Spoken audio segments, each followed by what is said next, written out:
Trigger warning. The following episode of the QuiffCast contains topics of medical situations. Man, smell. So I'd say that...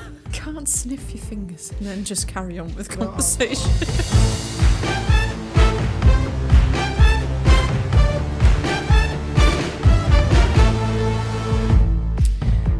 Hello, people of Earth, and welcome to the QuiffCast, the podcast where nerds nerd out about everything they're nerdy about. My name is Rob Baines, and joining me today is Charlotte Smart.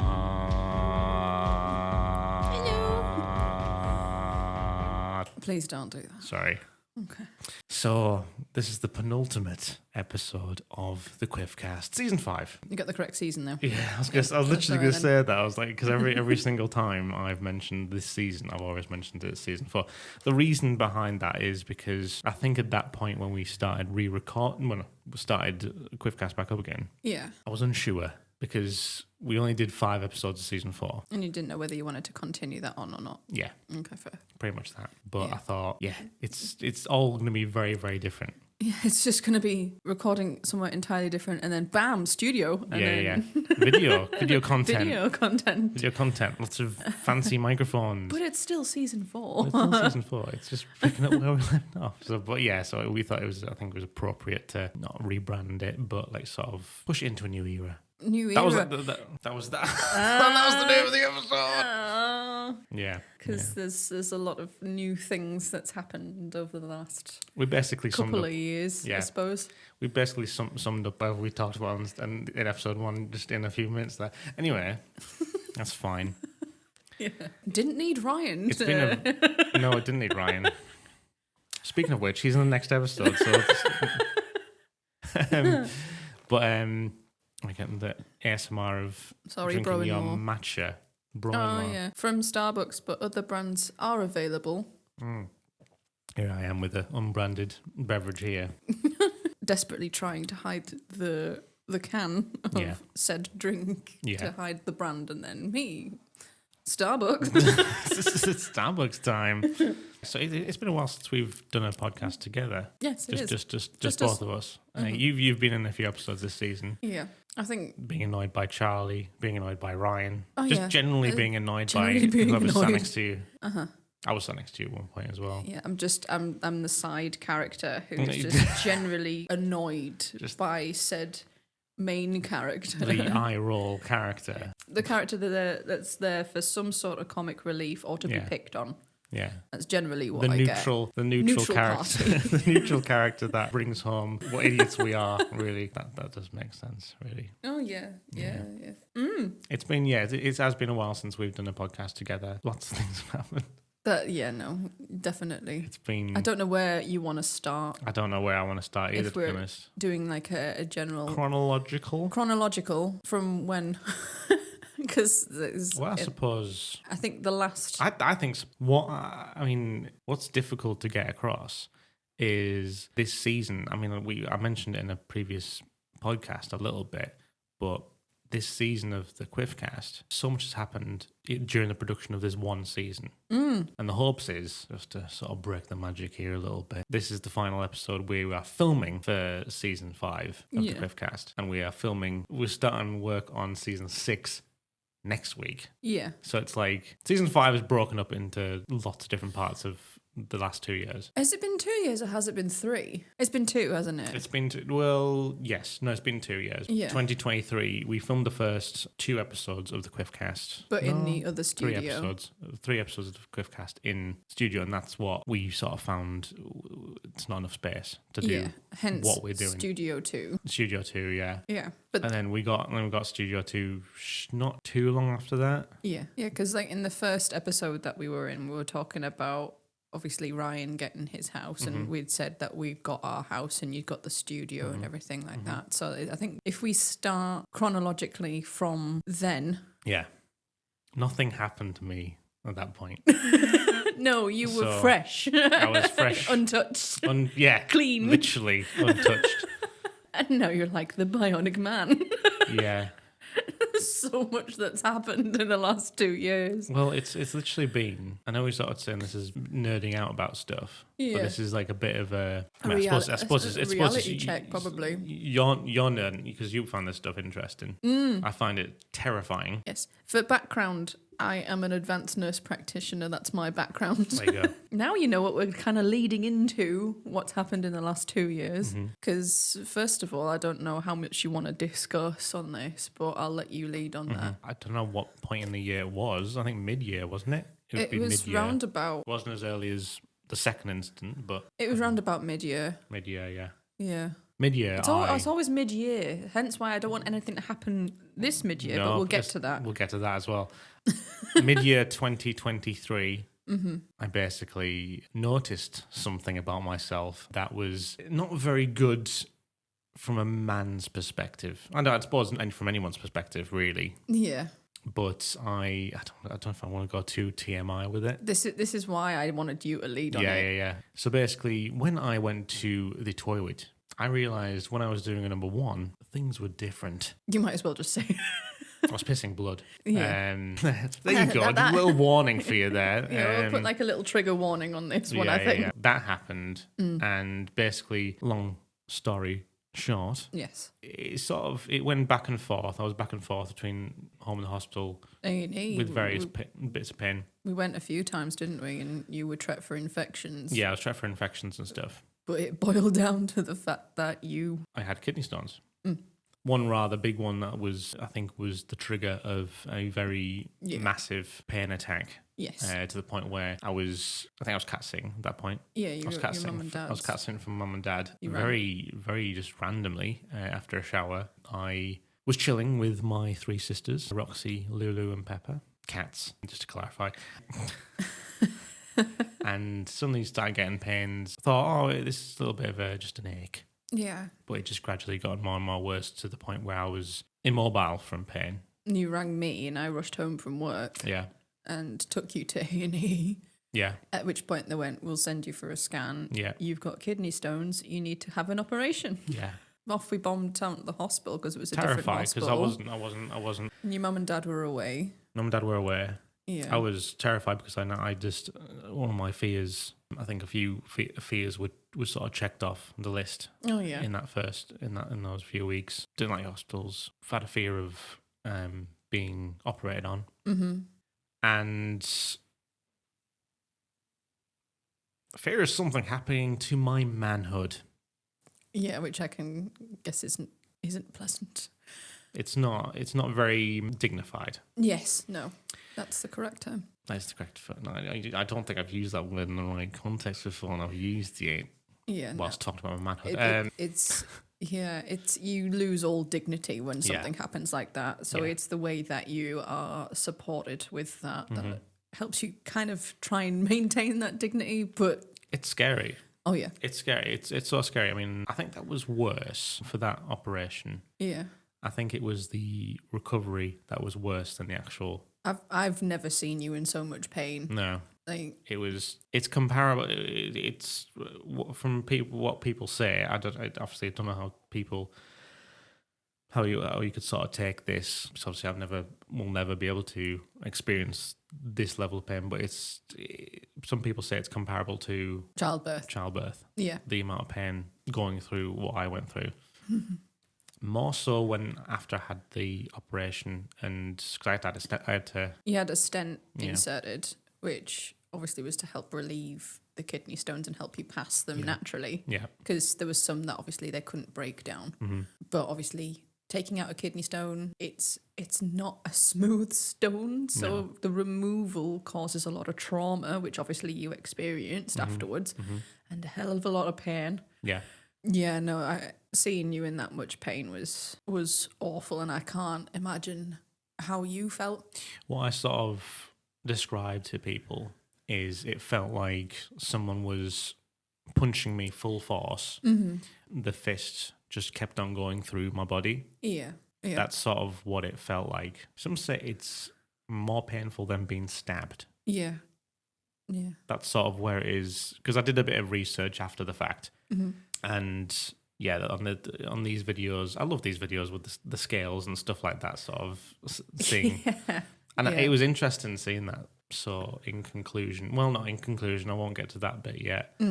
You went kind of from 0 to 100 in Yeah. a very short space Absolutely, of time. yeah. And then, equally, when I had the stent removed, I went from 100 to 0 Nothing. very quickly as It was well. very bizarre because we went to the clinic, which was like, they were brilliant. Yeah. They were really good, but it was ages away. Mm-hmm. It isn't somewhere that we'd normally go. We got there a little bit early, Mm-hmm. checked in, and they said, "Oh, your appointment, just go down there and get yourself like assessed and everything." Mm-hmm. And I sat and started watching YouTube. Yeah. And then I thought, oh, I'll pop to the loo. Stood up, and you just came around the corner, and I was thinking, "All right, are you getting ready for going down?" He's like, "No, I've had it out." Yeah. I'm like, "What?" In comparison, I'll go back a little bit. It was the first time I ever had an operation. The first time. Yeah. So I never experienced anything about anaesthetic. That was another fear of mine. I wasn't. It's weird. I Isn't it? I wouldn't, because I never experienced it before. Yes. Being knocked out Yes. purposefully. Didn't know what it felt like. Didn't know what to expect. And it is literally what people say. You close your eyes and You time start counting. I goes, don't know, and I then you don't- just wake up. People say you count and then you just go, but I just don't remember a thing. I literally Yeah. gone and then you wake back up again. It was the same when I had my head and my back Yeah. done. Literally, I can remember being wheeled down to anaesthetic. Yeah, yeah. I remember my mum holding my hand and then injecting whatever it was into me. I can't actually remember what the drug was. Yeah. And laying there in the pre-op room and then waking up with a lovely nurse handing me a plate of toast. That's all I can remember. Yeah. It's bizarre. It's bizarre, It's yeah. like the whole chunk of your life is just gone. Yeah. I mean, gladfully, you wouldn't Well, want to be. You yeah, wouldn't want to be put but- through. That's sort of the whole reason. You feel disorientated, really disorientated. Like when I was doing my counselling with my lovely counsellor, and she was doing some relaxation, and then woke up, and like my whole thing had just disappeared. Yeah. It's like, what happened? You don't know. It's No. weird. It is. Obviously, you would not want to be awake during that. No, definitely not.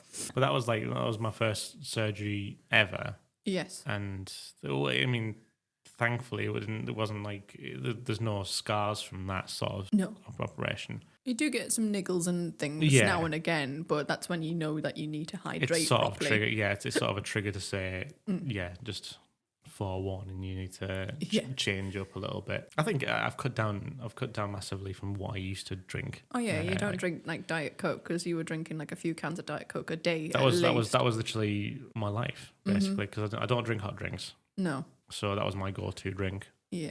So I'm a bit more varied with my drinks now. Yeah. I Don't drink a drink- lot I of don't clear drink- drinks. Yeah, I you? don't drink as I'd more say you've- caramelized stuff. I'd say you've cut is- down your caffeine greatly as well. Yeah, I mean, you still are a bit of an energy drink fiend. yeah, Yeah, but that's probably my fault Probably for your fault, introducing yeah. you to that. But not in comparison to what you were drinking beforehand. I think you've been a lot more mindful as Yeah, to yeah. what you're putting in your body and, Yeah, and- actually and- looking after yourself as and my well. body knows when enough's enough. Yeah, So I think that's better. And I've not noticed, obviously, yeah, not noticed anything massive. massive. But I know the warning signs, so it's Yeah. yeah. The pain for that fortnight was terrible. I wouldn't wish that on anyone, because it was like that pain. I think I was fearing going to the toilet Yes. every time I had to. Pain rised, and then I was at that top level of pain, Yeah. and then I struggled to walk going back to the bed, and then that pain persisted for like half an hour. I can just remember when you first came out and hearing like a blood curdling scream coming from Yeah, the bathroom. the first time I Went to the toilet after your surgery. That was the closest. You were white. I thought you were going to pass out. That's the closest I think I've been to passing out. Yeah.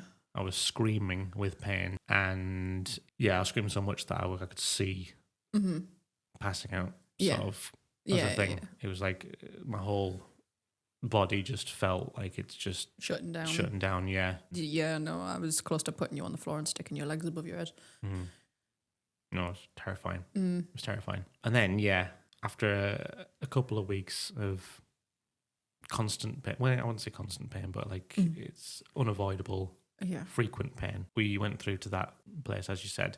Went through undecent, undignified removal of the stent. Yeah. Wasn't knocked out for that one, so I felt everything. Yeah, but Well, I think I did put like a little bit of numbing. But at the same time, You still feel everything. I was like, this is just not Pleasant. This is not what I want. No. Yeah, very undignified. And then, But quick. quick. Yeah. Undignified, but quick. Quick is a bonus. Yeah. It felt longer than it did. And then when I went to the toilet for the first time, You cried. You were like, I was So like, no- what's wrong? I was like, no- it's the first time I've had a wee with no pain. that's it. Well, the first time I did it, because straight after the procedure, I was like, okay, maybe there's some sort of a bit of aftermath of like nothing happening. This might be the anaesthetic or whatever they've done. But then when the first time I went to the toilet in mum and dad's house, because we went to see mum and dad straight away. Yeah, no, I did cry because it was such a weird feeling not feeling pain. Yeah. So it sounds weird to say. You kind of expect it. You brace yourself for that. And when it's not there, and I can imagine it's a long time to experience that sort of level of pain. But yeah, then afterwards, fine. Yeah. Just sort of chugging along. Yeah, but it was surprising how quick normality sort of hit. Great. And then just, obviously being careful after that. Yeah. So be careful. Yeah. Be careful. Speaking of being careful, fast forward to 2024. Yes. It wasn't even a year later. No. That was the thing. No. I won't go into too much detail about how it happened. I might leave that to another podcast. Okay. But the ins and out of it, I was away from home filming a project for another content creator. I'm not salty about the whole. I will explain the more behind the scenes of that at some point, but I won't right now. The more me impacting side of the story was I was acting in another film and freak accident. Very. In the process of filming, I slipped, landed on my femur. Your greater upper trochanter. Thank you. You're welcome. Landed on a rock, pointy rock, a corner rock. About that, I think. Directly on that with no support of because my hands were in my pockets at the time. And I landed directly on that and I broke my leg. You split from the head of the greater upper trochanter down into your femur. So you had it was split. The bone was still together, but it was quite nastily split. Yeah. So the only time I've broken a bone in my body and I've gone for the biggest one to break. Yes.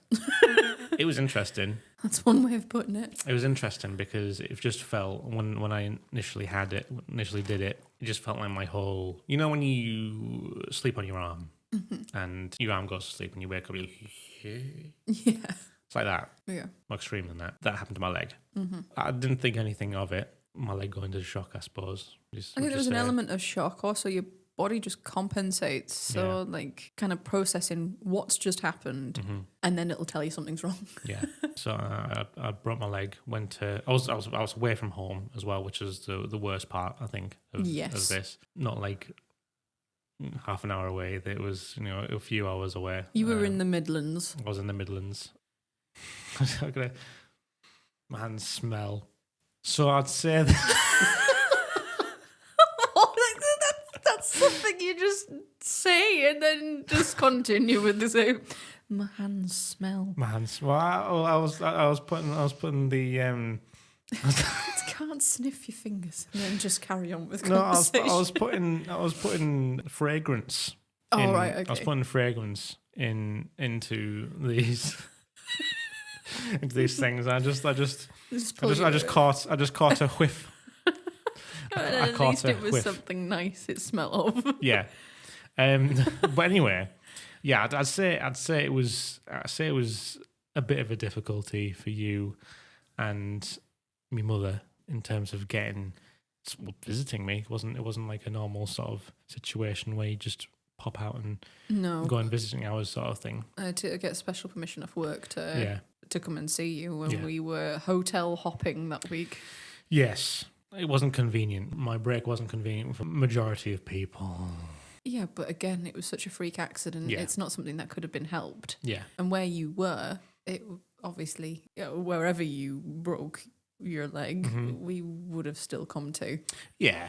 I think it was just a bit scary in the fact that I wasn't anywhere near home as well. It happened somewhere I wasn't near home. Yeah, just generally, obviously, there was a lot of emotions going on in my head. Yeah. I think, sort of speaking about like emotions and mind, I think I discovered that what people say with mind over matter and mind over body became very apparent in that break. Yeah. Because I found that whenever I thought about it, I tensed up. Yeah. And then my body reacted, and then I caused myself more pain. So there was a big emphasis on over that experience of breaking my leg, just not to think about it as much as... Yeah. Because the way it was fractured, it was through the muscle surrounding the bone. Yeah. Sorry, I might record a second bit just to say there might be trigger warnings in this podcast. Yeah.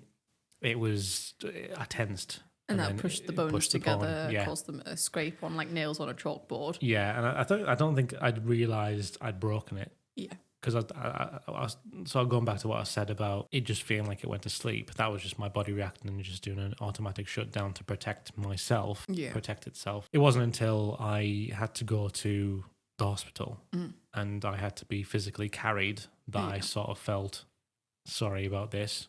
I felt the bone grinding against myself. But if they hadn't have done that, you would have been waiting a long time for the ambulance, because they actually... It was a very populated area, so... Didn't they ring and say, this is going to be your 8 hour wait, which you couldn't have done where you were? No. So, I mean, I commend the guys who actually helped you into that little car. Oh yeah, everyone get you to the hospital as soon as they did. Everyone around me was very supportive, and you were in very good hands, and I can't thank them enough. For what they did. Yeah, and to this day, I don't blame anyone. Yeah, it was a freak accident, no one's fault but my own. It wasn't even your fault. No. You couldn't have predicted what was going to happen. No. And you were in full acting mode. I was full acting, so again, you couldn't have predicted what was going to happen. You couldn't have predicted the conditions that day. No. They caught everything on film, and you still haven't seen the film. Yeah. And I don't think I will be able to, because every time I think about it, when I'm reflecting on it, I still tense up to this day, because it's like, it was very impactful. Yeah. What happened. It was a difficult thing to get through leading up to the operation. Won't go into too much detail about that. Obviously, I was scared again, but I was kind of in a good position, as best a good position as you can be in that situation. Yeah. I've been through being knocked out, so I was kind of going into this operation, I was thinking, just get me knocked out. Yeah. So I was kind of fearless of that. I knew what was coming there. Mm-hmm. There was preparations to make it easier, because the first time I had anesthetic, I reacted very badly to it. So they did precautions to stop that from happening. They put anti-sickness in your pain relief, didn't they? And I was singing Elton John when I was coming out of the... I've got that on film as well. Have you got it? Okay, fair enough. So those are two films I haven't seen that I probably won't want to see. You don't want to put them as a snippet in the podcast? No, I don't. I do not want to put them as a snippet in the podcast. Me and your mum were waiting on that landing in the hospital, watching everybody come out of theatre, and you were down longer than a lot of people. Right. Than what the nurse had told us. I think it was like 5-6 hours you were down for, and they said, it'll be like 4-ish for what you were having done. And literally, we must have sat on that landing for about 2 hours waiting. Wow. And then you came out, and both of us nearly started crying. And here's you flirting with the two nurses, just high as a kite, going, oh, there's my... I won't actually spoil further in there. There's my partner, and there's my mom, and it's like, oh, these are the two lovely ladies that you've been talking about all this time. You can't remember what you were talking about, but apparently you were talking about us. High as a kite. And then you saw your mum, and you started singing Elton John. Because I was high as a kite. Because you were high as a kite. Yeah. That's probably, if I know my own brain, whenever I make the connection of saying, if someone says high as a kite, I always think of the Elton John song. The nurses were having a whale of a time. I could tell that they were enjoying working with you. As coming from being a nurse, there's some patients you instantly gel with, and I think you were definitely on their favourites list. Oh, because they were smiling, like they were properly smiling. Yeah. And they were like joining in, singing and everything, and you would just go, Rocket Man. Yeah. I was like, oh God. But that was entertaining. It was a relief to see you. Yeah. In such high spirits Yeah. as well. It was a relief to see you eating for the first time, but Yeah. you were struggling to put peas on your fork, which was quite entertaining. But it was also quite a shock to see you that way as well. And I mean, I think because your mum hadn't seen you in hospital when you had your kidney stones because they were away, Yeah. I think it hit your mum very hard as well. Yes. Not like I was hardened to it. I mean, I don't like seeing you in that state at all, but No. we kind of had been through that already. You kind of had an idea of what hospital was like. Yes, you were in a different place. Yeah. But no one wants to see their child in hospital. No. It's not great. And I mean, I've seen my mum go through it. My mum and dad go through it with Of course, with Ellie as well. And I mean, I was in hospital as well. And it is hard being on the outside. As well as hard for you going through it.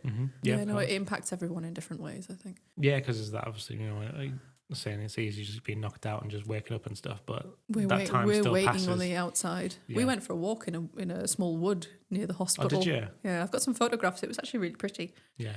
But yeah, we went for a long walk and a talk. We went to McDonald's. Nice. Because there was a McDonald's around the corner. Nice. We just tried to distract ourselves with stuff. And then we were chatting to the guy next door in the bed, and one of the members of staff who rubbed me up the wrong way kicked us out of the ward. And I get it because you weren't there. It's like, well, you've got no patient to visit, so why are you here? It's like, all of our stuff's here and we're waiting for him to come back. Yeah. It's like, where do we go? We don't know the area. We're from 100 miles away. Yeah. Like, come on. You'd think you'd have some compassion. Yeah. But obviously not. No. But then it was just a case of trying to get me back home, wasn't it? It was, we were fighting. Like, because I work in the community, a lot of your recovery, I mean, I work on hospital admission prevention. That is my role dead on, if you were to sum it up. Yeah. And you being in hospital, I know that people recover better when they're in their own space where they can sleep, and they can have a proper diet. I think I had that. I mean, both times I was in hospital, I think I had that white coat. Whatever you call it, that white coat syndrome. Yeah. But you're in an unfamiliar space. Yeah. You're not with people that you know. You're sleeping in a 6-bedded bay with people farting who and snoring, may have cognitive difficulties as well. Yeah. And it's distressing for them because they have no idea what's going on. You know what's happening, can't sleep, can't recover. You're losing that time, aren't you? You've got no creature comforts to kind of motivate you to get better. No. Either. But, so we were fighting to get you home, and obviously you came home with like the blood thinning injections to prevent a clot in your leg and things like that. And I was like constantly going, look, I know how to do it. Let me do it. Yeah. And they were like, oh, we have to teach you and everything like that. And I get it but they knew I was a nurse, and I was like, look, please, I will help. I'll help my partner. I can help manage him at home. He's not going to take up a hospital bed. Yeah. Trying to swing it that way. It was leading to the weekend as well. I can manage his pain relief. I prescribe medications. So. It was leading to the weekend as well, wasn't it? It was struggling to get the time off work as well. I would have had to have gone home. And I think, although your mum would have done it, I think having an extra pair of hands to actually manhandle you into the car, and if there was any problems along the way, I think the two of us needed to be together to make sure that you got home. And absolutely, yeah. Your mum and dad have my full love and thanks for the recovery that they supported you with while I had to go back to work. You had a bit more normality, didn't you? It was weird not having you at home. I wanted you back home for a bit, and I get it, but I think it was the best place for you to go. Yeah. Because I mean, you said like when you got home, the travelling wasn't too bad, but when you got home, you said like walking up the driveway was one of your biggest culture shocks. It was, yeah, because up to that point, everything was unfamiliar to me. I was like obviously going down to shoot a film.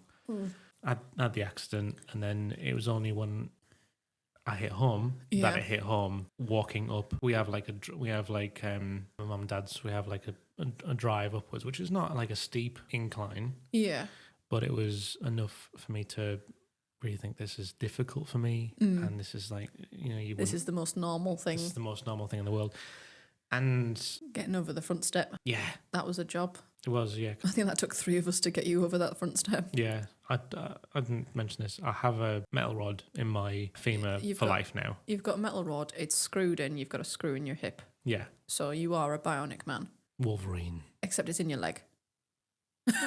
Wolverine's leg. Specifically one adamantium leg. Yeah. I specifically requested adamantium vibranium compound for the bone. Yeah. But we'll both trigger the scanner thing at airports now. yes. Yeah. The fun fact, I have a metal spine. So we've both got metal work in us now. Yes. So welcome to the Frisk Club. Yeah. The general, I mean, might go into this in another podcast. No doubt we'll speak about it in the Shy Bairns Getting Out podcast, which is another podcast that's coming soon. The recovery was a lot longer. Yeah.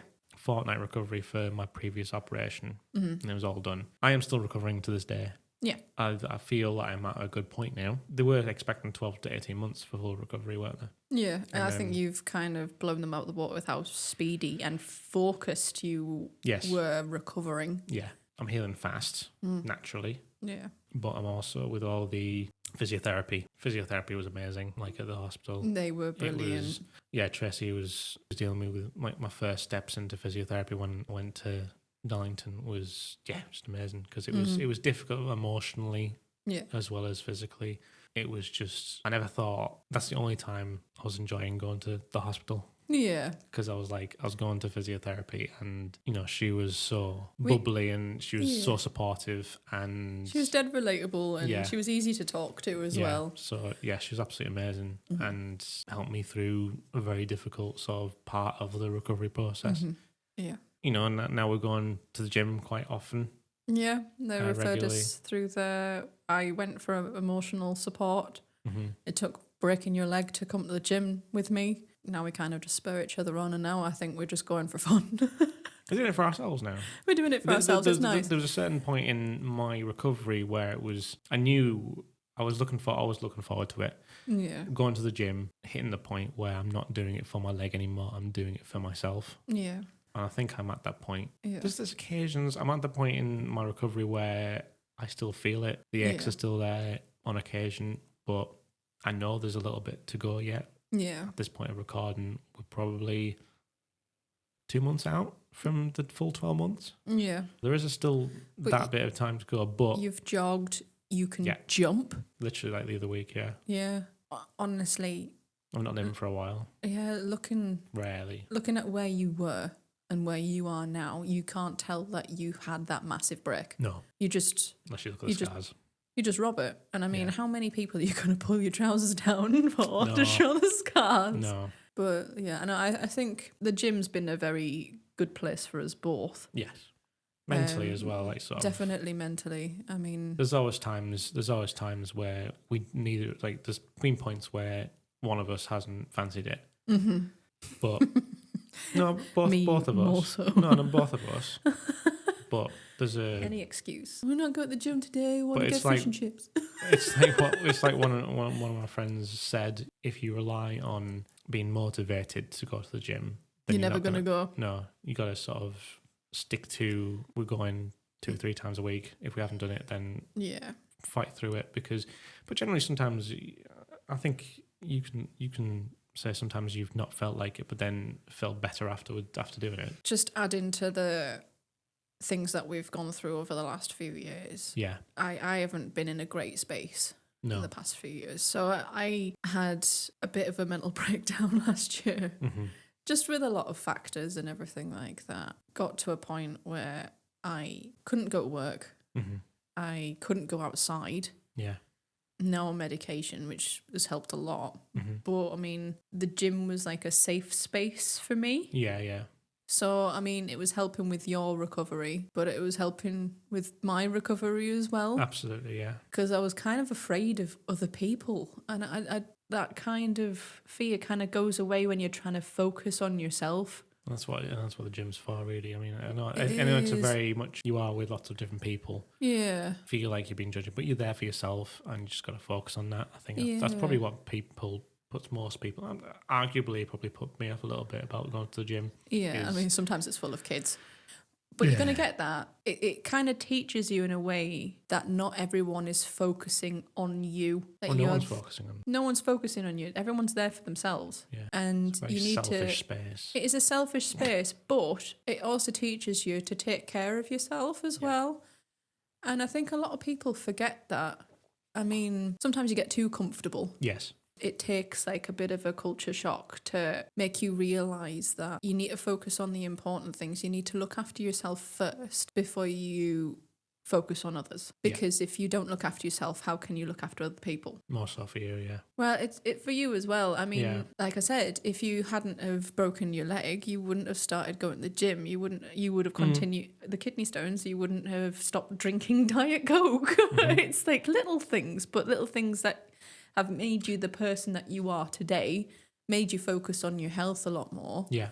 My mental, I'm going to say mental breakdown. I think I had a whole allergic reaction to doing anything. My body physically couldn't do anything for 3 months. I think one of the shocking things, I mean, because it's difficult to understand that sort of headspace if you're not in it. Yeah. Or suffering from something similar. Yeah. But I think I did struggle to understand for a while. Yeah. But more and more seeing how you reacted to stuff that you usually wouldn't have phased you. I think it was like one of the main points, I think it was when we went to the fish and chip shop. And I hated that. Yeah, and you were like, and I thought, I said, I'll just pop over to the shop just to get the other thing, just to save us some time. And you just, like, you weren't having that. Like, you sort of, I had to be with you at that point because... I mean, that shop was rammed. It was rammed, It's a nice fish and chip shop, mind. Shout out, best in the Northeast. Cockerton. Cockerton Chippy. I mean, we go there on a regular basis because it is a nice fish and chip shop, but it was rammed. We were waiting for food. You were like, oh, I'm going to pop to the shop. I'm like, no, I can't be here. I was not phasing in and out of existence. I was having a sort of out-of-body moment. I didn't know what was going on around me. No. I couldn't focus on anything. Yeah. And when I get to that point, the only thing that brings me out is if I focus on one thing. Yeah, fish and chips. I couldn't even focus on that. My focal point was holding on to you because I knew I could do it. I knew I could be there because it's normal. But I just needed that anchor point. Yes. For me to stay to some normality. Yeah. That was difficult. That was really difficult. But I was telling you all the time, like, you were achieving more and more stuff. It was just about building back into a routine. I felt like a couple of the months that went past, one, I didn't tell many people that I was off. No. I didn't want to bother anybody, but I mean, your mum and dad were dead as supportive. My mum and dad were dead as supportive, and they were and work were brilliant. Yeah, I couldn't have got through it without Sarah and Grace. Definitely sleeping all day. Just energy levels and stuff. No energy. But once I had that routine, like with going to the gym and the motivation thing, I felt like I was getting into a normal rhythm, and I was improving to the point where I walked to meet Grace for breakfast. Yeah, but it is there's doing those little things, you know, going out for walks, like going for the shop was another thing, wasn't it? Yeah, like with you physically. Yeah, you've had those milestones, you've had those like things that like, gradually you can see you getting better week to week. You can see different changes. Yeah, like one of the first things was like my knee bend. Yeah, that was like the kind of thing that you were focusing on. I was so focused on that, and that was like a physical number that I was like improving on every single week. For a bit of explanation, when I was recovering, I couldn't bend my knee. No. Well, I could. Well, to be fair, no. Before that, I couldn't move my leg. Yeah. For I think for the first week, you couldn't lift it. I couldn't lift it at all, and then there was like little moments. I was at home, and I lifted it for the first time. Like it was like pulling, got like something holding like it down, dead weight, and it was like pulling it like that. There was that side of it, and then there was the knee bend, getting that back to normal. I think the Tracy was saying that I got a high bend on the other leg anyway, so I was kind of like I was pushing like the target quite a lot, but I managed it, and I've got that back. And then there was walking with the crutches, walking right with the crutches. And then you moved to sticks, moved to stick, and then eventually I I moved without. I think the first time I walked over to you at home. You cried. I cried. I cried. We You both did it, cried, and I know yeah. we both had a crying moment. You were stood in the games room. Was your dad? Your dad was downstairs. No, my dad was coming round at that point. Yeah. And I walked over to him as well. You walked over to him, and I think your dad had a little bit of a cry Yeah. as well. And It wasn't like just natural. It was like just, a kind of, but it was like it was almost. I don't know if it you was shouted comparable me. to. I thought something was wrong. Yeah, but I shouted you because I felt like I could do it. Oh no, I think I did it. I think I had my stick to one side, and then I walked over to the windowsill, and I was like in shock myself, and I shouted for you. Yeah. And then I walked over to you. And it's like the most normal thing. But it was such a moment. Like, words can't describe how that felt watching you walk over to me. Yeah. Yeah, it was. And I'm welling up now. Like, it was just like, yeah, you're going to be fine. Yeah. It was that moment where we thought, because there was always that in the back of your mind. I mean, I don't think I thought of it because I knew I'd get there. Yeah. But there's always a thing of, in some stages, you think, how long is this going to take? Yeah. Or am I not going to be is this going to limit me for life? Yeah. Sort of thing. Mm-hmm. There's been different stages, getting off the crutches. You had a limp for a while. Yeah, I had a limp for a while, which I've lost now. Very rarely I get a limp now. I think when I'm very tired. Weather dependent as well. Weather dependent, yeah. Which we knew. I mean, yeah. But there's been loads of stages, even to this day, looking 10 months later. Yeah. It was only last week we went for a walk. We went for a walk in West Park, which was a park that I usually go to because it's like quite hilly. Yeah. It's quite a test of strength, a bit of exercise before we went to the gym. I went there a day or two before the accident, so that was an important milestone for me to do my route again. I did it, and there was like little moments where you said, "Can you jump?" And I did try jumping, and it was. And you did. I did. You had a little jog. A little jog to the car the other day when we went out. Yeah, there's been so many little steps. Yeah, little achievements. You've got to focus on the little things and the little wins, and then you're making progress. Yeah. It's such a cheesy thing to say, just focus on the little wins. But honestly, that's the thing that you focus on to... And in any sort of... Give you that mental boost. In any form of recovery, I think setting the bar too high, whether you're recovering from something mentally or recovering from something physically... Achievable goals. Focus on the achievable goals. Yeah. And, you've been doing that recently with, like, your journaling and everything. It's just, setting yourself goals is important. Journaling and is accountability one of as well. the biggest things that has helped me in my mental well-being massively. And I recently got you journaling as well. Yes, I'm doing that now. It does help. Yeah, it does. I mean, writing down your thoughts. I mean, you do a lot of planning for your releases and ideas that you've got and stories. And just having that creative output as well, it does help. It really does help. It does. It's a little bit of an addiction for me, though. Little bit of it is. I mean, it's sort of in support of another addiction of yours. My stationery purchases. We'll probably go into that in another podcast because I think you could probably talk about that in massive detail. Oh yeah. There's also something else we wanted to talk about, but I don't feel we have time to talk about in this specific podcast. I feel like it's a whole other topic, but we'll mention it and tease it in this one. Okay. Well, for some eagle-eyed viewers, you'd notice that I have an engagement ring now. So, yes, we are getting married. You proposed to me last year on the 1st of January while I was recovering from a monster hangover. Which we will talk about. And a lot's happened since. Well, that happened in between both of those incidents. Oh, yes.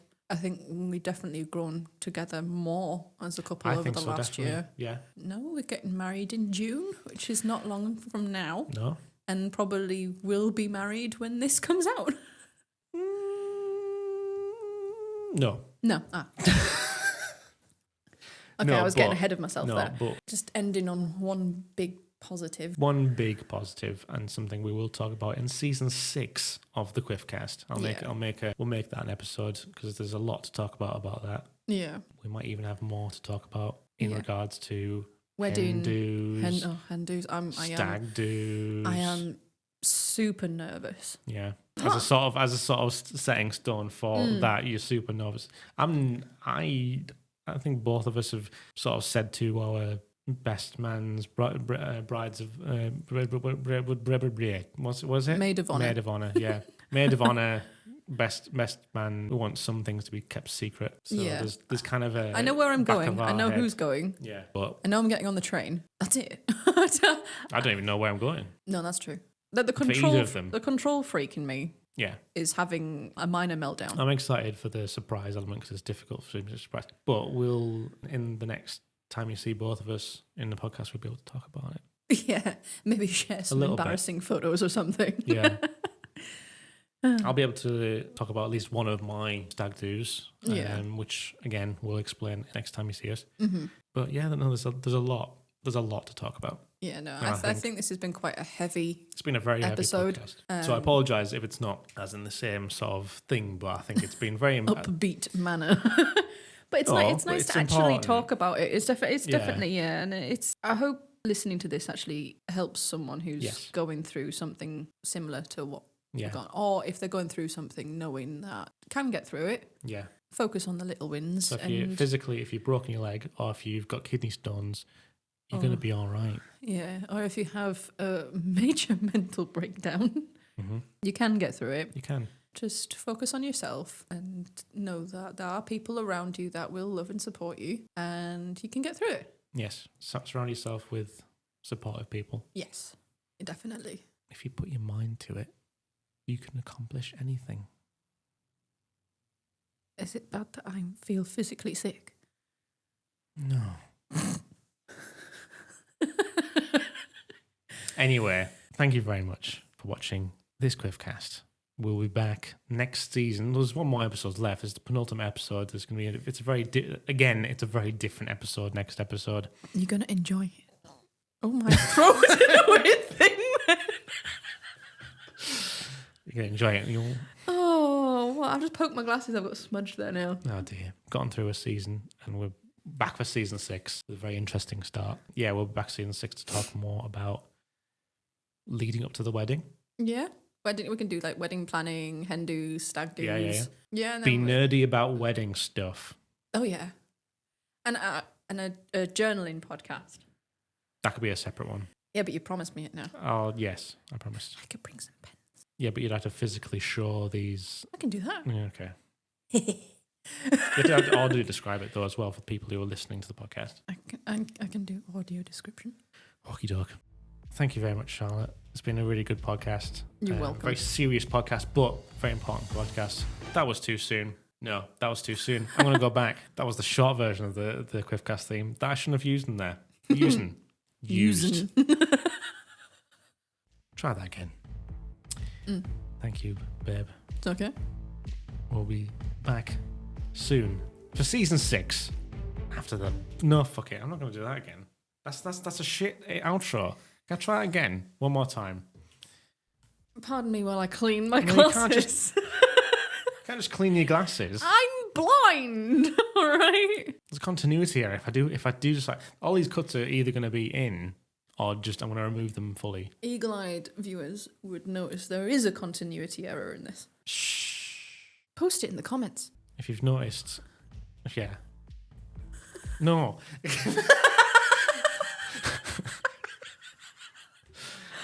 I'm going to be so confused in this edit. I'm going to either... You're going to message me and go, what do you mean by this? This is the most difficult podcast to edit because I don't know whether to just cut lots of shit out or just keep it raw. Keep it raw. Keep it fresh. Jesus. Anyway, any fucking way. Thank you very much for watching this episode of the QuiffCast. We're back for the season finale of the QuiffCast in 2 weeks' time. But until then, take care, quiff the hair, and I shall see you there. Where?